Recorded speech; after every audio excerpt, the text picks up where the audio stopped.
И здравейте на всички, аз съм Ламята и добре дошли в новото видео. Какво да фък стана на Royal Rumble? Точно така, днес ще го обсъдим, да започваме. И дами и господа, турнирът започна с женския Battle Royal, като под номер 1 излезе Наталия, а под номер 2 веднага в Rumble имаме завръщане, а именно Найоми се завърна. Имаме изненадващо появяване от Джордан Грейс, TNA шампионката от TNA, като тя излезе под номер 5. Валхала влезе под номер 24, но тогава се появи един човек. Да, Артур се появи в женският Battle Royal матч. Като той влезе в ринга и като цяло се правеше на ударен, излезе точно пред Ния Джакс, като Ния Джакс го изхвърли. После излезе и Адам Пирс, като го пребра бекстейдж. Под 28 номер излиза Джейд Карджил. Най-накрая показа доста сила срещу Ния Джакс, като тя дори успя да изхвърли. И по 30 номер за жените е Лив Морган, като тя се завърна. Бианка Балер и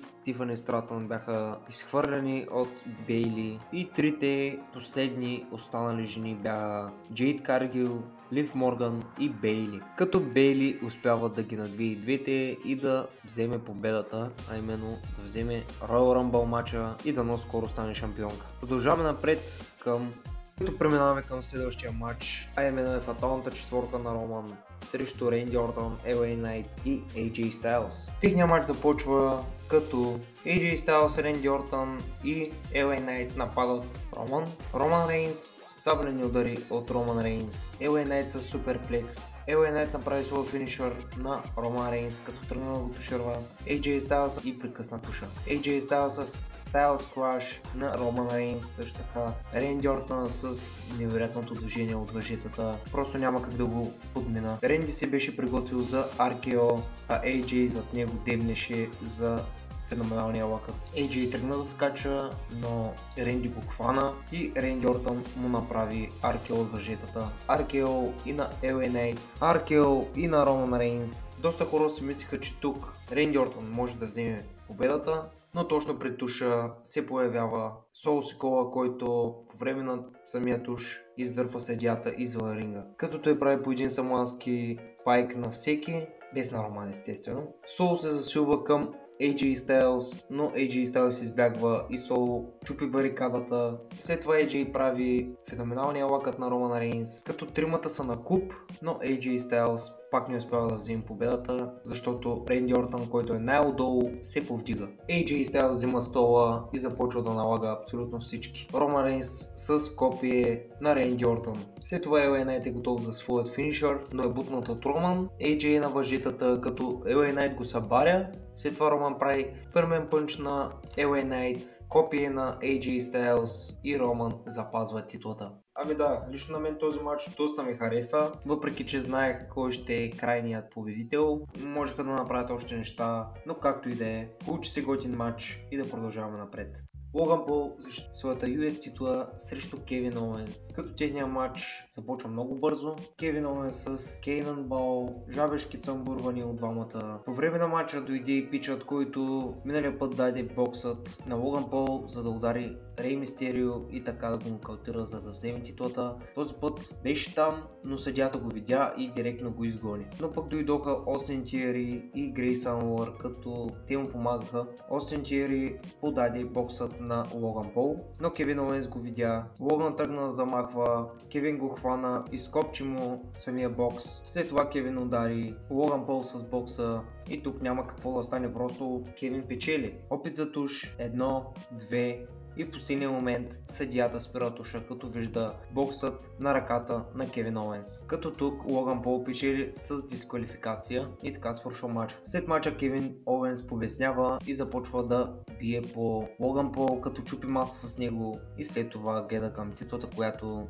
лежи на центъра на ринга. И преминаваме напред към мейн евента на Royal Rumble, а именно мъжкият Battle Royal Rumble матч. Като под номер първи излиза Джей Усо и след това, о боже мой, излиза Джими Усо, като се изправят брат срещу брат едно в едно. Като те започват да се бият, Под номер 3 излиза Грейс Уорд, като започва да дрънка и след това се обединява с Джимми Усо. И под номер 4 имаме още едно завръщане, а именно завръща се Андраде. Кармел Хейс излиза под номер 5, като изхвърля Грейс Уорд. По 6 номер излиза Шински Накамура, 7 Сантос Ескобар. И Сантос как си помисли само, че Андраде е негов брат. Андраде просто каза бега тук. И под номер 8 влиза Кериан Крос, Доминик Мистерио под 9 номер. И така продължава напред към номер 10, който е Карлито. И под 11 номер влиза Боби Лешли, като двамата се засичат с Крос. Кериан Крос отнася копие от Боби Лешли, като беше изхвърлен от Боби Лешли. А Боби Лешли беше изхвърлен също така. Зад Крос се появиха ELP, като нападнаха Боби Лешли. След това дойдоха Street Profits и стана малко мазало извън ринга. Лудвиг Кайзер с 12 номер. След това излезе и Остин Тиери по 13 номер. Фин Балър 14 номер влиза, като той изхвърля Кармел Хейс. И под 15 номер излиза Коди Роудс. Бронса Рид излиза под 16 номер. Под номер 17 излиза Кофи Кингстън. Коди прави Кросроудс на Шински Накамура от второто въже и го елиминира. Това беше доста добър начин за елиминация. Кофи Кингстън елиминира Лудвиг Кайзер с Trouble in Paradise. Мисля, че така се казваше, както и да е. И под номер 18 влиза ринг генерала Гюнтер, като точно преди да се качи на ринга казва на Лудвиг: "Ей, шмотка! Ей, сега ще ти покажа как става работата!" Не му казва точно това, но... Гюнтер отново демонстрира своята сила срещу Бронсън Рид. Под номер 19 излезе Айвър от Viking Raiders. И о боже мой, Айвър и Бронсън Рид се срещнаха очи в очи, корем в корем. Да. И започнаха да се млатят. И под номер 20 влиза Брон Брейкър. Точно така той дебютира на Royal Rumble, като още във влизането си на рингът просто гърми. Копие на Джимми.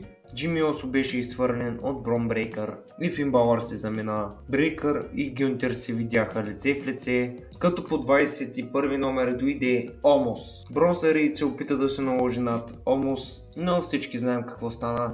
Номер 22 в Royal Rumble Пат Макафи, като той дори не влезе да се бие, просто излезе от ринга и отиде си коментира. Като цяло този избор той да излезе, например, на място на Шеймъс или на Браун Строман или на някой друг, според мен би било по-добрия вариант, но WWE си знаят и какво са направили, това е. След това Брон Брейкър елиминира Омос и да, след това Доминик Мистерио изхвърли Брейкър. По 23 номер излезе JD Макдоналд, но точно преди да влезе в ринга, Брон Брейкър го сряза с много зверско копие. След това се появи и Артруф, естествено, като той вкара JD Макдоналд и JD Макдоналд се го изяди и беше изхвърлен на първата секунда. Под номер 25 излизат Мис. Номер 26 господин Дългора в куфърчето Демиан Прист, като с влизането си директно изкарва Артруф. И номер 27 е CM Punk. Точно така. По 27 номер излиза CM Punk, като Punk елиминира Доминик Мистерио. 28 номер е още едно завръщане, а именно Рикошет се завръща. И по 29 номер е Дрю Макинтайр. Точно така той излиза. Джей Усо е елиминиран от Гюнтер. И под номер 30 имаме Сами Зейн, който влиза в ринга и започва директно да бие по Дрю Макинтайр.